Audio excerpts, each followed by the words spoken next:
Hello, hello everyone. Welcome back to my ASMR channel. Today I am here with my first video as a college graduate.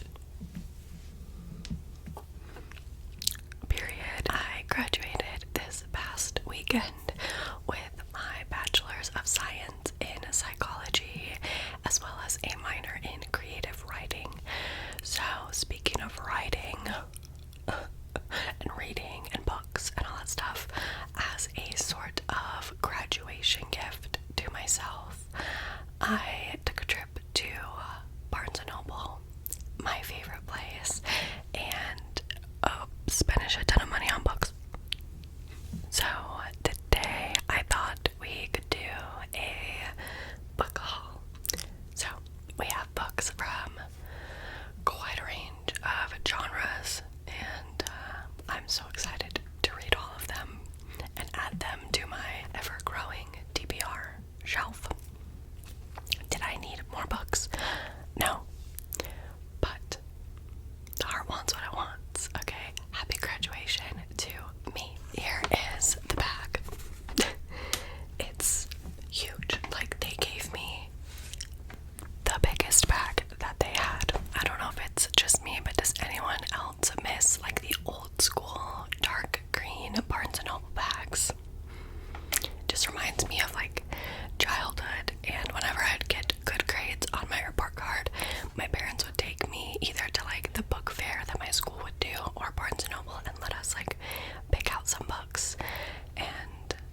wanted to own the physical copies, and I only managed to find the first one, but I snagged it up real quick.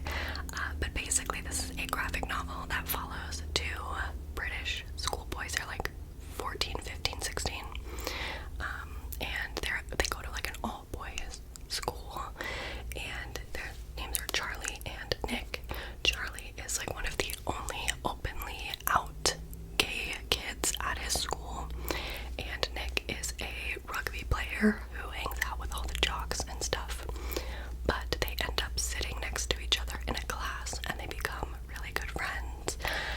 And then it turns into a lot more than that. But it's literally just the most like heartwarming, adorable, like giddy, fluffy butterfly romance ever. It's so sweet, and I literally cried at the second book of like just like happy tears. It's so cute, and the art style is so gorgeous and stunning, and it's just the like cutest thing ever. And I did actually watch the Netflix series, and the casting was perfect. I think they did such a good job with the adaptation, so highly recommend this in any form, whether it's the webtoon, the physical graphic novels, or the Netflix show. They're all great. The next book that I got is sort of on the complete opposite side of the spectrum. This is a historical fiction, I think is what it's classified as, novel called My Year of Rest and Relaxation by Otessa Moshfegh. I could be completely butchering the author's name. I'm very sorry if I am. But I have heard so many amazing things about this.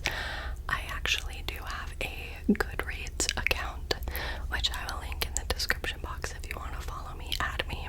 We can talk about books. You can see whatever I'm reading, my ratings, my reviews. But on there, if you add me as a friend, you have to let me know what your favorite book is. And so many of you that have added me on Goodreads have said that this is your favorite book, and I've just heard a lot of great things about it. I don't think I've heard a single negative thing, and so I was like, I'm gonna pick it up.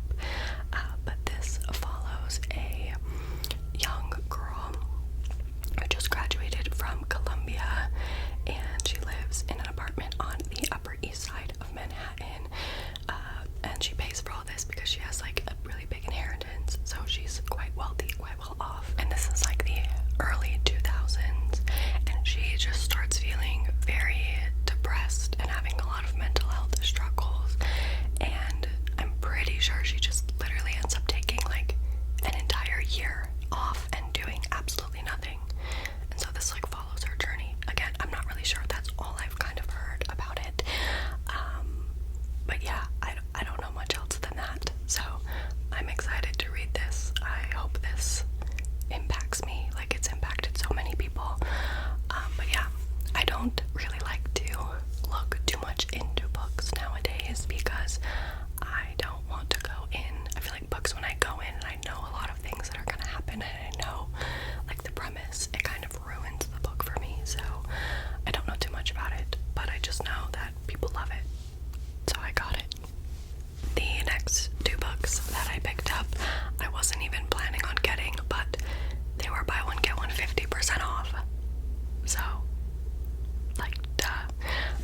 But the first one is called All Our Hidden Gifts by Caroline O'Donoghue, and this was like, I was just walking through the store and there was a big table and it was like our Barnes & Noble monthly book club pick, and I was just looking and then I saw the cover, and like honestly, I think this might be one of my favorite book covers I've seen this entire year.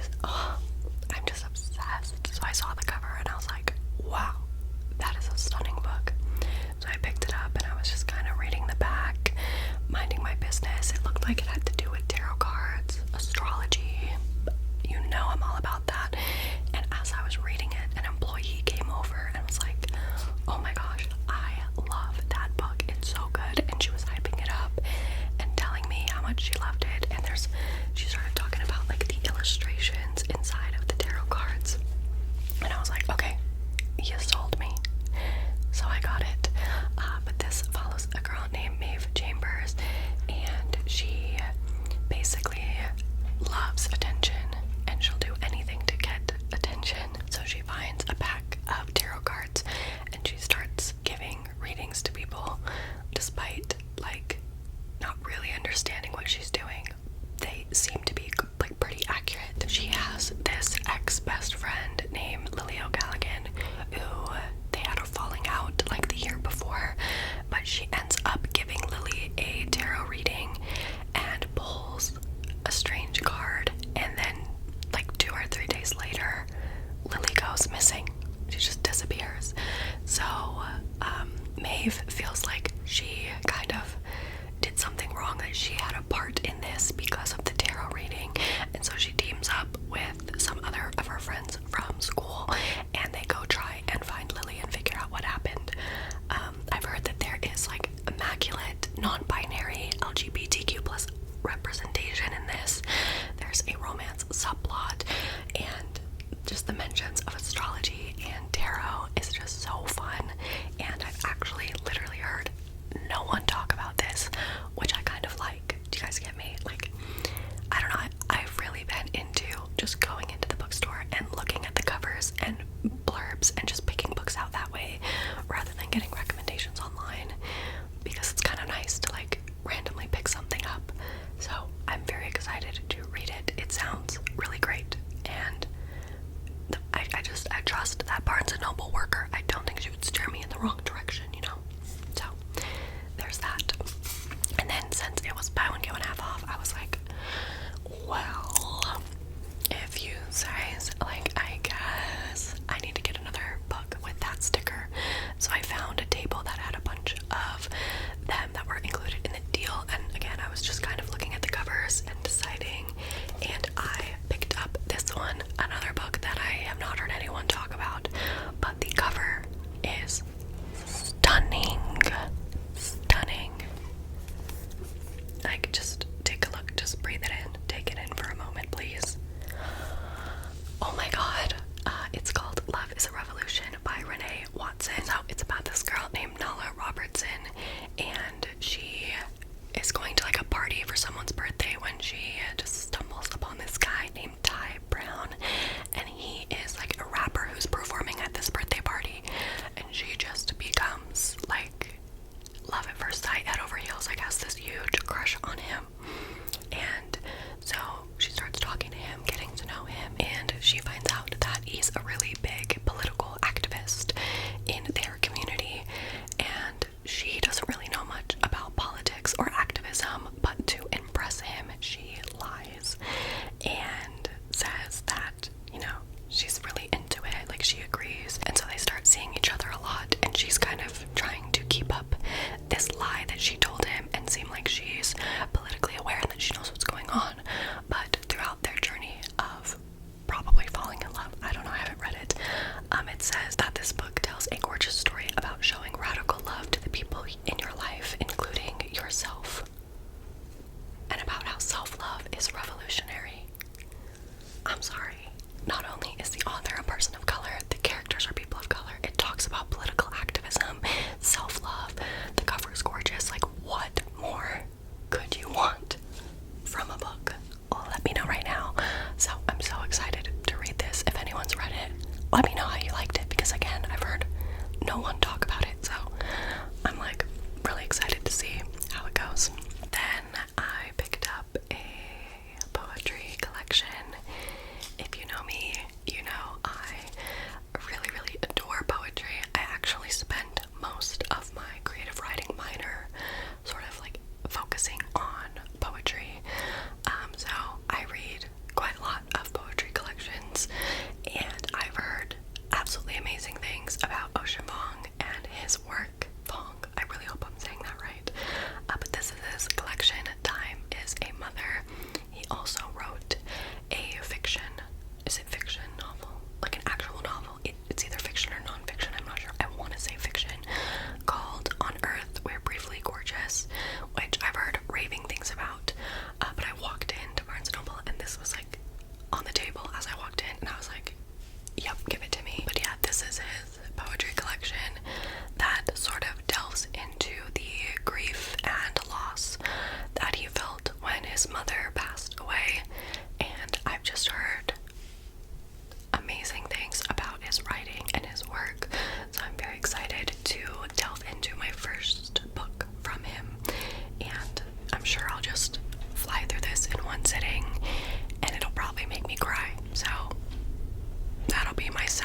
And the last book that I picked up is another one that I've just heard nothing but good things about.